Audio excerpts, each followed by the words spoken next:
Friends, welcome back to my YouTube channel Rajbind English. I am Rajbind Nirala again in front of you to give you grammar lesson, and today the lesson is expansion.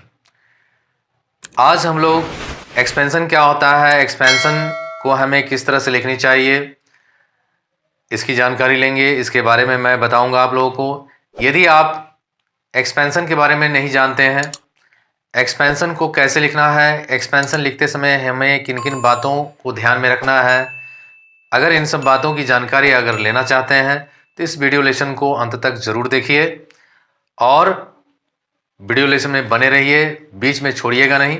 So let's get started. चलिए हम board पर चलते हैं। Expansion, what is an expansion? Expansion क्या होता है? The action of becoming larger और मोर extensive is called expansion. वैसे एक्सपेंशन का लिटरल मीनिंग होता है the action of becoming larger. वह एक्शन, वह काम जो विस्तृत होने का होता है, मतलब जो विस्तार करने का काम होता है, वह क्या होता है? एक्सपेंशन होता है। या और मोर एक्सटेंसिव इज कॉल्ड एक्सपेंशन, मतलब वह काम जो विस्तार करने का होता है या जिसका विस्तार दूर तक फैलने का होता है, उसको ही हम एक्सपेंशन कहते हैं। लेकिन हम यहाँ ग्रामर में एक्सपेंशन क्या होता है, एक्सपेंशन को हमें कैसे लिखना चाहिए और किसका एक्सपेंशन होगा, इसके बारे में पढ़ेंगे। तो देखिए, एक्सपैंड शब्द से एक्सपेंशन बना है। एक्सपैंड का मतलब होता है विस्तार करना और एक्सपेंशन का मतलब होता है विस्तार। मतलब एक्सपैंड से ही एक्सपेंशन बना है, जिसका अर्थ होता है विस्तार। मतलब एक्सपेंशन का अर्थ होता है विस्तार। एक्सपेंशन के लिए कोई वेल नोन सेइंग, कोई जानी पहचानी कहावत, प्रोवर्ब, लोकोक्ति या मैक्सिम, नीति वचन दिया जाता है। एक्सपेंशन के लिए क्या होता है तो कोई लोकोक्ति मतलब प्रोवर्ब या वेल नोन सेइंग दिया जाता है या मैक्सिम दिया जाता है, जिसको एक्सपैंड करके लिखना रहता है कम से कम 100 वर्ड्स में या 50 वर्ड्स में या 60 वर्ड्स में। जितना दिया जाता है उतना में लिखना रहता है और उसके अर्थ को बताना रहता है। एक्सपेंशन में यह होता है। जैसे मैं यहाँ पर एग्जाम्पल बताऊंगा तो आप समझ जाएंगे। उसके बाद देखिए, एक्सपेंशन के अभ्यास से रीजनिंग पावर, तार्किक शक्ति तथा पावर ऑफ एक्सप्रेशन, अभिव्यंजना शक्ति में विकास होगा। यदि हम एक्सपेंशन का अभ्यास करेंगे, यदि आप एक्सपेंशन का अभ्यास करेंगे, प्रैक्टिस करेंगे, तो उससे क्या होगा? आपको फायदा यह होगा कि आपकी जो रीजनिंग पावर है, रीजनिंग पावर मतलब तार्किक शक्ति, और फिर पावर ऑफ एक्सप्रेशन मतलब अभिव्यंजना शक्ति, मतलब एक्सप्रेस करने की जो ताकत है, शक्ति है, उसमें विस्तार होगा या उसमें वृद्धि होगी या उसमें विकास होगा। सम इम्पॉर्टेंट हिंट्स, तो एक्सपेंशन करते समय कौन कौन सी बातों की हमें ध्यान में रखनी है, कौन कौन सी ऐसी बातें हैं जो हमें ध्यान में रखनी है? तो read the given sentence and understand it's meaning. क्या करना है? जो सेंटेंस दिया जाता है उस सेंटेंस को हमें क्या करना होगा? पढ़ना है और उसके अर्थ को समझना है। Note some important points to expand the sentence, और उस सेंटेंस को एक्सपैंड करने के लिए, मतलब उस सेंटेंस को विस्तृत करने के लिए, विस्तार करने के लिए कुछ पॉइंट को आप नोट कर लीजिए। Think more than one example for the importance of that sentence. उस सेंटेंस के महत्व को समझने के लिए एक से अधिक एग्जाम्पल को अपने मस्तिष्क में सोचिए।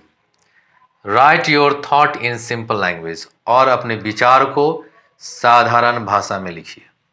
ये सब इंपॉर्टेंट पॉइंट्स हैं। उसके बाद और भी ध्यान रखनी है बात, मैं जो बता रहा हूं उससे आपको शुरू नहीं करना है सेंटेंस को। जैसे this statement means, the meaning of the proverb is, this is well known proverb, we know this proverb very well. इन सब बातों से या इन सब सेंटेंस से हमें एक्सपेंशन को शुरू कभी नहीं करना है। और उसके बाद अंत में क्या रखना है ध्यान, तो जो एक्सपेंशन आपने लिखा है उसको एक बार ज़रूर रिवाइज कर लीजिए। देख लीजिए कहीं आपने कोई स्पेलिंग गलत तो नहीं लिखा है, कहीं पर पंक्चुएशन मार्क्स तो नहीं छूट गया है। उसे अच्छी तरह से रिवाइज कर लीजिए और उसके बाद तब आप सबमिट कर दीजिए। मतलब आप एग्ज़ाम दे रहे हैं तो फिर अपना पेपर को सबमिट कर दीजिए।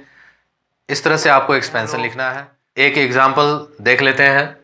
यहाँ देखिए, a little learning is a dangerous thing. यहाँ एक प्रभाव दिया गया है, a little learning is a dangerous thing, मतलब अल्प ज्ञान एक खतरनाक होता है।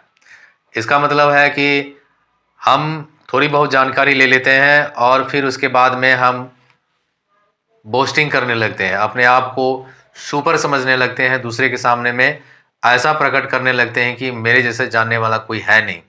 तो यह बहुत खतरनाक होता है। इसके लिए मैंने एक एग्जाम्पल लिखा है, इसको देखिए। Learning makes a man successful, मतलब अध्ययन करने से, सीखने से आदमी सफल होता है। काइंड एंड पोलाइट, सफल होता है, दयालु होता है और विनम्र होता है। The more we have it, the more cultured and gainful we are. जितना ही ज़्यादा हम लर्न करते हैं, जितना ही ज़्यादा हम सीखते हैं, उतना ही ज़्यादा क्या होता है, हम कल्चर्ड होते हैं, सुसंस्कृत होते हैं और गेनफुल होते हैं। और फिर उसके बाद हम और अधिक से अधिक प्राप्त करने की इच्छा रखने लगते हैं। If we start learning anything, we should try to learn as perfectly as possible. यदि हम किसी चीज को सीखने लगते हैं तो हमें जितना ज़्यादा हो सके, संभव हो सके, हमें उस चीज को सीखना है। तब तक सीखते रहना जब तक हम उसमें परफेक्ट नहीं हो जाते हैं। उदाहरण के लिए, यदि आप इलेक्ट्रॉनिक्स के डिवाइस को ठीक करने के लिए आप ट्रेनिंग लेते हैं तो उसको आप अच्छी तरह सीख लीजिए। थोड़ी बहुत जानकारी ले लीजिएगा तो आप कहीं का नहीं रहिएगा। आप डिवाइस को खोल दीजिएगा, मोबाइल को खोल दीजिएगा, टीवी को खोल दीजिएगा, लेकिन फिर से उसको आप सेट नहीं कर पाइएगा। तो वहाँ क्या होगा, आपके द्वारा किया गया काम खराब हो जाएगा। फिर उसके बाद देखिए, after this only we should set our foot to use the knowledge. उसके बाद ही, परफेक्टली लर्न करने के बाद ही हम अपने उस नॉलेज को सही जगह पर यूज करने लायक हो सकते हैं।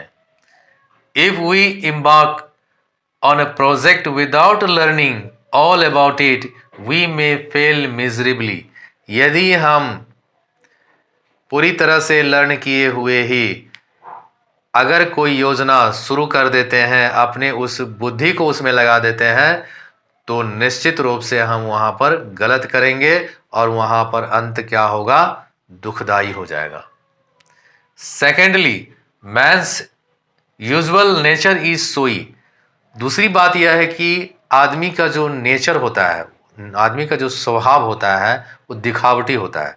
थोड़ी बहुत जानकारी हो गई और उसको दिखाना शुरू कर देता है। Secondly, man's usual nature is so, he becomes proud of his little learning.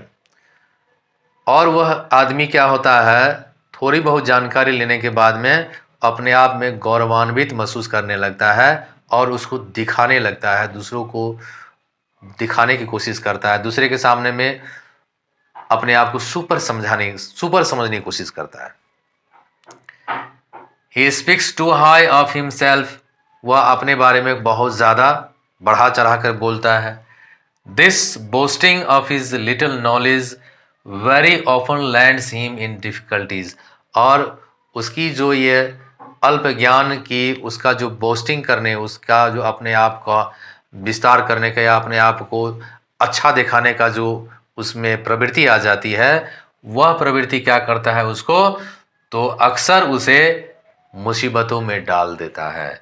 Thus, a little learning is a dangerous thing. इस प्रकार लिटिल लर्निंग क्या होता है, एक डेंजरस थिंग होता है। अल्प ज्ञान एक खतरनाक चीज होता है। तो हमने यहाँ पर a little learning is dangerous thing का यहाँ पर एक्सपेंशन करके लिख दिया है। अब इसमें क्या है, जब आप इस तरह से लिख लेते हैं, मैंने तो यहाँ उदाहरण दिया, एग्जाम्पल दिया, अगर आप लिख लेते हैं तो पहले आप फिर उसको एक एक चीज़ को देखिए, स्पेलिंग देख लीजिए, पंक्चुएशन मार्क्स को देख लीजिए, और इसमें उदाहरण जो हमने एग्जाम्पल इसमें लिया है, इसमें एक दो एग्जाम्पल हमने लिया है, उस तरह के एग्जाम्पल को भी आप समझ लीजिए, उसमें दीजिए, तब जाकर के आपका एक्सपेंशन सही हो जाएगा। ठीक है, तो आज के लिए इतना ही। आज मैंने एक्सपेंशन के बारे में बताया है। मैं इस तरह के कंटेंट्स पर वीडियो लेसन बनाता रहता हूँ। यदि आप मेरे इस यूट्यूब चैनल पर नए हैं, आप पहली बार देख रहे हैं, तो इस चैनल को ज़रूर सब्सक्राइब कर लीजिए, वीडियो को लाइक कीजिए, कमेंट ज़रूर कीजिए, क्योंकि आपके कमेंट से ही मुझे इंस्पिरेशन मिलेगा। मैं इस तरह के कंटेंट्स पर और वीडियो बनाऊंगा और आपके सामने में लाऊंगा। अधिक से अधिक शेयर कीजिए, कमेंट ज़रूर कीजिए, लाइक ज़रूर कीजिए। तो आज के लिए इतना ही। Thank you very much. Have a nice day, have a nice dream.